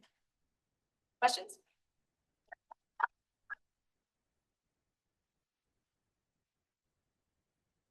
Yes? You said you recommended having a larger array. What do you think you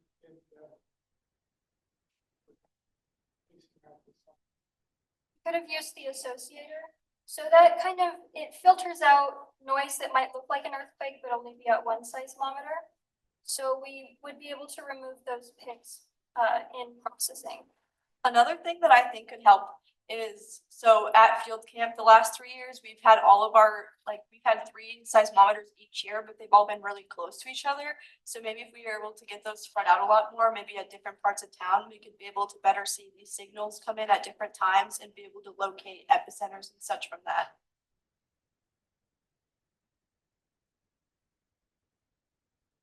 Yes, Matt? You have a ton of questions online. So Great. we'll go in the order they came in.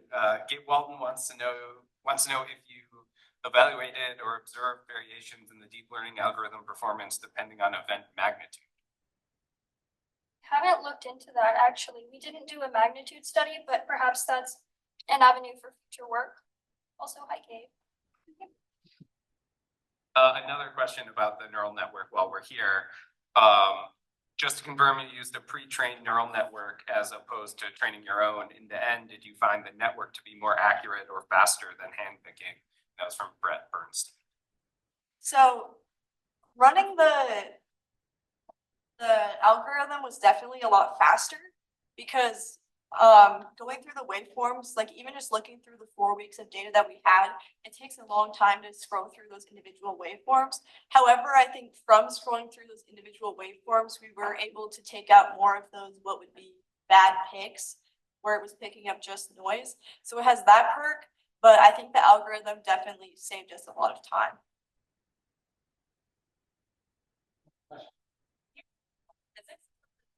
I was a little surprised by the p-peg. It's kind of low frequency. It's a little different than some that I've seen before. Can you say a bit more about your sort of physics intuition on which wave modes they are?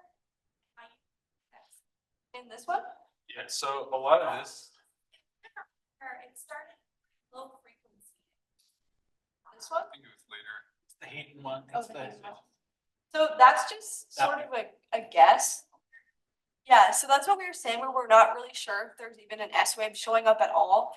Because again, like you can't really tell. This is more so just a guess of where we see like this sort of different thing come in afterwards, all at the same time on all 3 components.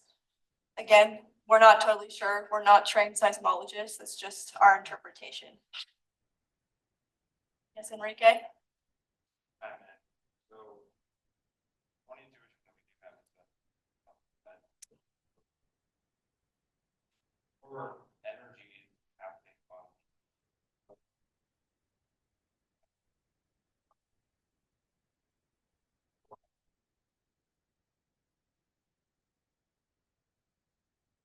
I come up straight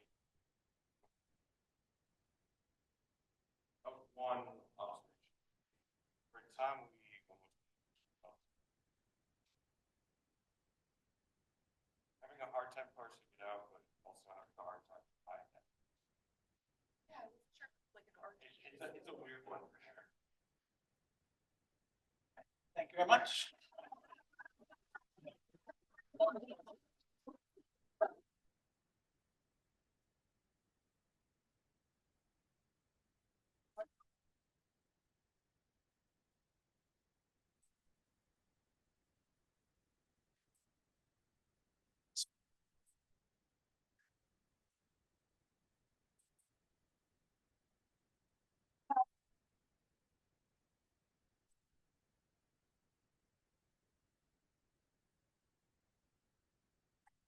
Hello, everyone. I'm Lexi Herr, and these are my 2 teammates, Jim Gabriel and Tyler Witt. Today, we're talking about our project that we did on investigating the depth of the basement rock below Steamboat, Colorado, and surrounding areas. So, what's the context of our project?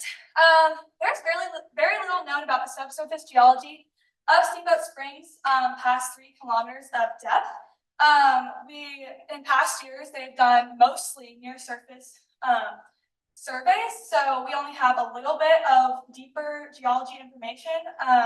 So really, we want to know does the deep subsurface geology look like, because the hydrothermal activity in the area occurs at about 4 to 5 kilometers deep.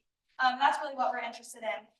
So here, you've seen it earlier today, but this is the stratigraphic map column that we've been going off of, and here. The crystalline basement shows up at about 3,000 meters of depth, and that's kind of the knowledge we had going into this, and we wanted to investigate what that actually looks like across the region, and if that's cohesive across the region.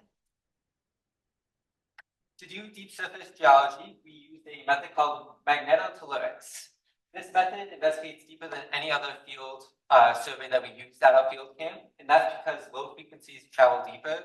So when you leave a survey out for a long amount of time, like we did for 6 to 9 days, it gets a lot farther and gets a lot deeper in depth. The raw data that we use it to calculate the apparent resistivity, and then we compare it to the graph over there to figure out what rock it might or might not be. You can see there's a lot of different ones and a lot of overlapping, so we had to make an interpretation. The final goal is to identify the depth of the basement. Here's a general survey method, what a general survey looks like. It has 5 electrodes, 3 magnetometers, and 1 recording device set up in the middle. The electrodes are placed 50 meters away at geomagnetic directions, like geomagnetic north and so on. And there's 1/5 one hidden underneath the recording device, which is used to create 2 dipoles, EX and EY. After that, we vary 3 magnetometers, and they're placed and oriented in X, Y, and Z directions to get all values. And then the final raw data is observed in a time series for magnetic field X, Y, and Z, and electric field X and Y. And then here's the map of our locations. These first 4 here are the ones that we did this year. Jimmy Dunn Gulch, Sleeping Giant, Fly Gulch, and Hans Peak. And then the 2 on the right are from last year, Red Canyon and Walden South. We decided to use those to compare with ours, as well as to get a farther range from west to east. Okay. So once we have our data, we need to clean it up a little bit. This software is EM Power from Phoenix Geophysics. Basically, at some frequencies we recorded at, they picked up a lot of noise. This could be from things like power lines near the survey site. And so then at frequencies with a lot of noise, we use what's called a time mask and just completely cut those spots out of our data. And so like you can see in this graph up here, this is amplitude over frequency. So from this frequency to this frequency, we just had to cut it out because it's too noisy. So you have less data to work with, but it's cleaner that way. And then once we have our data cleaned up, we're going to run a little inversion, a Bayesian inversion, which is, I know there's a lot of inversion fans in the house tonight, so it's exciting. But basically how Bayesian inversion works is you have a certain number of base models, and then each of those base models compare themselves to your data and then change themselves a little bit and iterate back and keep iterating and changing until they match your data. And so then you do that across, 10,000 or 1 million base models. For our specific inversion, we ran a 1D Bayesian inversion. We originally ran it with 10,000 base models because the inversion takes a really long time to run. So to check all the parameters, you want to run it with 10,000 first. And then we left our computers running overnight for the 1 million model inversion. And then once the inversion's done running, you have what's called a probability density function. This is made from statistics from all the models. This color bar represents probability density, with 1 being the highest probability density. This is our depth in log scale in meters, and this is our resistivity in log scale. These red lines are the 5th and 95th percentile lines. So when those lines are very far apart, that means that your models aren't, conclusive as to what the resistivity is there. They're very different, and there's a wide spread of things that could be low resolution. But when they get close together, that means more of your models are similar to each other. And so for an area that is bright yellow and the lines are very close together, we know at that depth that the resistivity is likely that. So you can see here we have one PDF from each of our 6 sites. You can see these frequencies that we cut out earlier because they were too noisy. And then once we have these PDFs, the way we analyze it is magnetotellurics is very good at seeing a conductive layer, and it's really good at seeing the top of a conductive layer. So when you see a very conductive layer and those lines are close together and it's a high probability, we assume that is the top of a conductive layer. When those lines spread out and it gets greener, we assume that's a resistive layer or a loss of resolution. So starting on the most western side of all of our surveys, we had Jimmy Dunn Gulch. And just for reference, this on the left side is a linear depth, and it's going down to where until we lose the frequencies, but this on the right is a log scale. So just to compare next to each other, we start on the Lewis Shale. And as we go down, we see this bright yellow reflector that we can pretty confidently identify as the Manco Shale because of how thick it is. And then possible sand deposits as the resistivity gets a little bit higher, and then we lose frequency. But below that is really cool because we see this large resistive body that we think would be the basement and possibly the lower crust and upper mantle. And then going east, we have Sleeping Giant, where we start on the alluvium. And then we go down and see Manco Shale again. And it has kind of varying resistivity, which could be a function of our inversion, or it could be due to interbedded sands. And then we lose frequency again, but we see the same trend of that basement, that resistive layer jutting out below 10,000 meters, and then possible lower crust and upper mantle again. Alrighty, moving east, we have Hans Peak. This one is a bit special because it's a bit north, but it first starts on alluvium and then moves down to Benton Shale. Benton Shale is a bit smaller in length, which is why we decided to name it that. And then we go to sandstones because it's more resistive. We aren't quite sure, but we're pretty confident it's some sort of sandstone. And then here, it's a very small layer, but we think it might be an aquifer due to the conductivity of it and just the size. And then finally, we have a high res unit, which we really don't know what it is because if you see, we lose frequency right when it starts. And it goes past it all the way past 1,000. So it's very interesting and maybe more things should be on it. And then we see basement, low crust, upper mantle. And then this one is also special because it's only been left out for 1 day. So it's a lot shallower compared to previous surveys. So you can see the Manco Shale and then sandstones, and that's all you get. Okay, so our last two sites are two sites from last year's field camp. First is Red Canyon. On top, we have some glacial till over a conglomerate. Then just underneath that, we have that Manco Shale layer that we've been seeing all day with its kind of signature resistivity. Underneath that, we have a mixture of sandstones, likely the Dakota and the Morrison formations. And then this is another kind of mystery layer to us. It looks distinctive enough that it could be its own layer, but we don't exactly know what layer would be down there. But it also just could be part of this basement rock as well. And then again, we have that either loss of resolution or maybe the lower crust. And then for our last site, to the very east, we have Walden South. It's on top of the Coalmont Formation. And then the Manco Shale is right underneath of it. And then there's a layer of sandstone, and then more Manco Shale. This is actually really nice to look at. It almost looks like those lines are crossing over each other, but they're not. They're just super, super close, which means we have really good resolution there.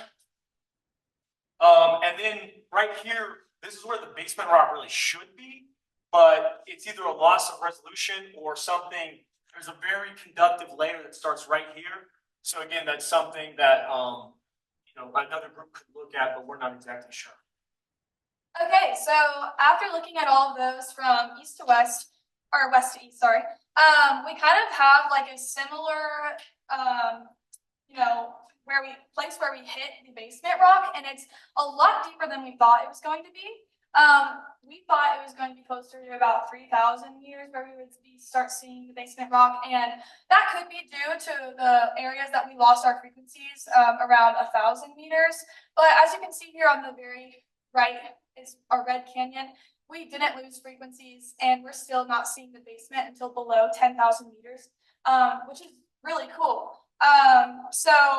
And for future, we suggest that maybe people go back to nearby our 3 surveys where we lost our frequencies at Sleeping Giant, Jimmy Dunn, and Hans Peak, and maybe go farther from power lines or other sources of noise and try to see if they can gather more information about the frequencies from 1,000 that give us depths of 1,000 to 10,000 meters.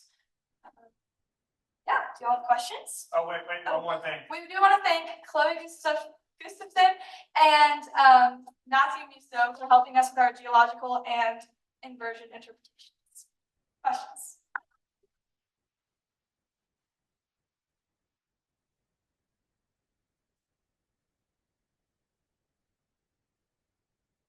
Got a question about halfway through from Joe. What prior information do your MT inversions assume?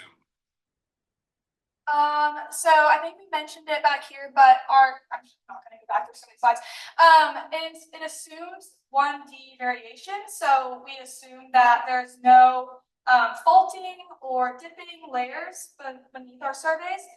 So that could also be something for future groups to do, is 2D inversion or even 3D inversion on the data that we collected. On your Walden, if you go back, it was like 3 slides back. It's very yeah. What do you think is happening when you have that sandstone?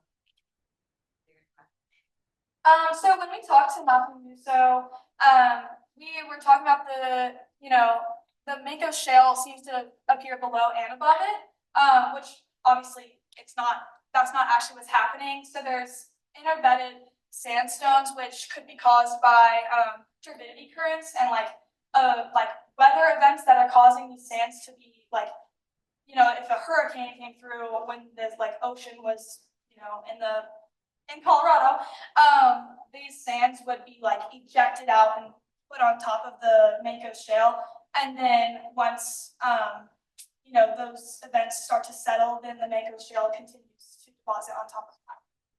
I feel like you got another hypothesis. No. I was just gonna piggyback on that. Go ahead.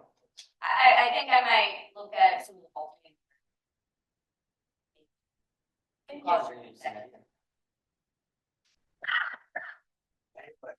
Just curious to see, or to ask if you looked at a linear scale for their resistivity axis. We did not look at the linear scale for resistivity, mostly because we wanted to keep it kind of close together so we can, make comparisons for many of them. But it would be an interesting thing to look at, yes. If we had more time, it was kind of enough of a pain to do that with the depth. Yeah.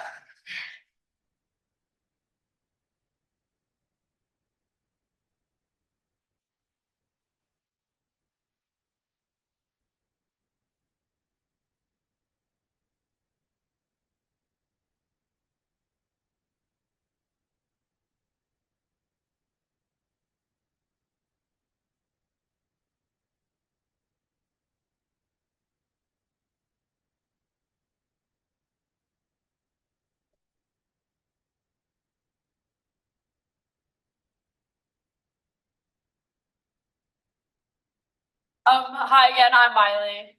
Aaron. And we're just wrapping things up today. So congrats to everybody who completed their projects. Definitely a long work and we know it. So we had so much fun. Kind of a fun exercise. We ran a quick survey for quotes about our experience. You can read them here if you wish. I'll just let it for a couple seconds. And you can see us that we ate lunch one day on our geology tours at a very nice waterfall. Yeah. The guy in the vest is Dr. Bob.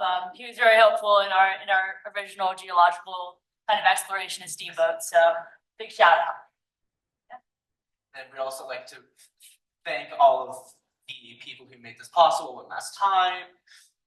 And then we're going to open the floor for a couple of minutes for any final questions about us, about the group, about individual people, possibly individual presentations as well. So just the floor is open. I'd just like to start off by congratulating all the students on a great field camp, and thank you all for a great field camp. I appreciate very much that everyone was engaged and listening and learning and were seemingly interested in learning throughout the time that I was involved. That's very important. As a question though, so we mentioned a couple times, time is a huge limitation. I'm always dazzled really by how much gets done and what time there is. But let's say you're going to spend the rest of the summer working on some project. Maybe the thing you did work on the last 2 weeks, maybe something totally other. I'd be curious to hear some thoughts on what folks would be most excited to work on out of the data you acquired. Yeah, Lexi, go for it. I would love to see what our empty stuff like, because there was, we didn't really show like a lot of the pre-recorded data, but there was a lot of areas where, our current resistivity, like X, Y, and Y, X were, pretty different, which would like call for using a 2D inversion, which would be interesting. Yeah, I know for the sweep on the seismic line, we actually ran 6 other sweeps, but just at one source location. So I'd be super interested to see how that data looks compared to some of the other like nonlinear trends that we looked to say that other future recommendations that we have. So that'll be some interesting data that I'm pretty excited to look at after this. I would like to see the GPR data is, this is probably outside of like regional scope, but over like the course of like 10 years, maybe seeing how the cave changes over time would be a really interesting thing to look at. We should probably wrap this up. Well, I was just gonna say, there's more GPR data over travertine deposits which we required, which could have void space and whatnot, which we didn't even go into, so it could validate our method by looking at other regions. Also, the cave did grow by 10 feet, 40 years ago, so. Well, thank you for those answers. Also, keep in mind you got senior design projects coming. Any other questions? Yeah. Yeah. What's something that y'all feel campers like, most important thing y'all recommend to the, rising juniors, going? Just bring a GPS with you. Yeah, learn how to use a Trimble early on. I don't know, I take a lot of like scientific stuff away from this, but I'd say that the biggest thing I've taken away from this too is a community in the geophysics department. Me and my classmates have gotten like really close these last few weeks, just like grinding out in the RCP room, or getting a lot of help from our mentor. Samara has been like the biggest help ever, and it's just been great to get to make those connections. So field camp isn't just about learning; it's about building a community around you as well. So.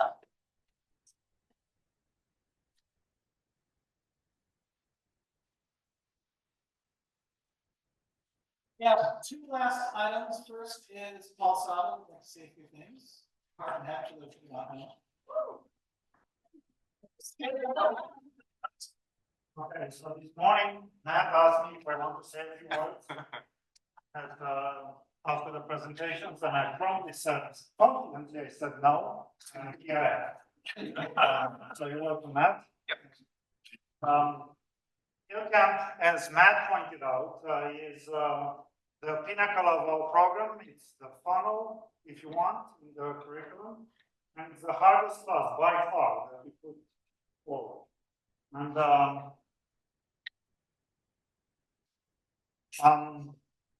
it takes a whole army of people to get it to succeed, and that includes all of you. So I wanted to come here and thank all of you for everything you've done for field camp. In particular, I'd like to start with the students who've done a fantastic job. I've seen you briefly in the field, and I admire your energy and your thoughtfulness and the fact that you went out there with a desire to learn and accomplish things.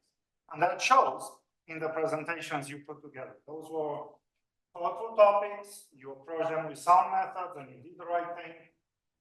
Of course, you deployed a good deal of inversion, which convinced me that I need to talk with the instructor and make that class a little more challenging, because you already know too much. So congratulations on that. This is, with benefit of longevity in the program, this gives me a chance to compare a presentation at field camp, and this is as good as I've seen. So congratulations, you deserve a great night.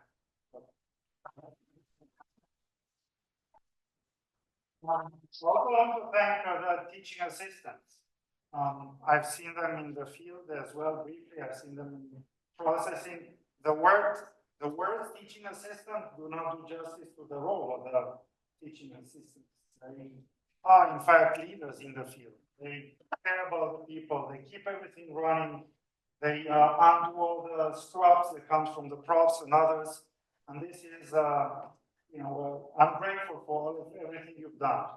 I hope to see you at next week, if I may say so.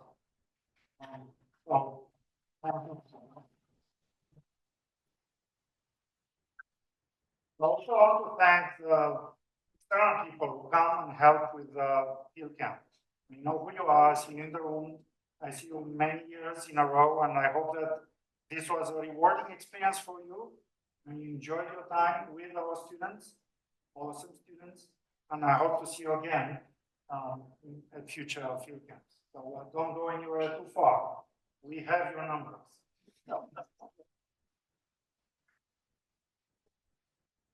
So thanks to the faculty who rotating in and out. That's a problem for the field camp directors because the profs come in and they come with all sorts of crazy ideas, so they need to get it all in check. But thank you for putting time into this. It's not a given. Field camp, in my judgment, field camp should be an all-hands activity. Everybody on the faculty should have something to contribute to field camp, either physically in the field, but also, if not prior to it or during. So, congratulations, faculty. Thank you for everything you've done at field camp. So. Last but not least, I'd like to thank Matt and Brandon. They've done something in field camp. I don't know what. The thing that is the most important for the program is that field camp is modernizing. It's becoming more and more of a class. It creates opportunities for creativity. It creates opportunities for work past field camp. And the part that I care the most is that their job and their responsibility is to bring everybody safe and sound home. And if that's accomplished, 90% of field camp is successful. We succeeded this year. So thank you, Matt and Brandon. Look forward to further improvements. So congratulations, all of you. This was awesome. I hope we can do this more often.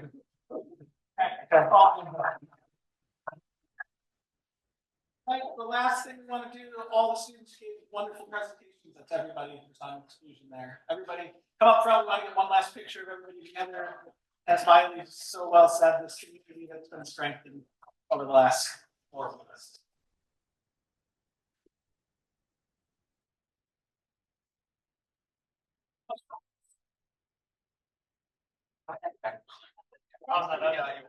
It's all gonna be fun. No, your fancy clothes. Oh yeah.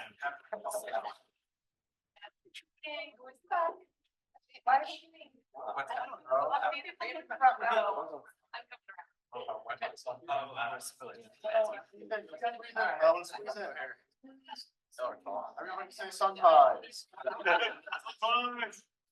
Yeah.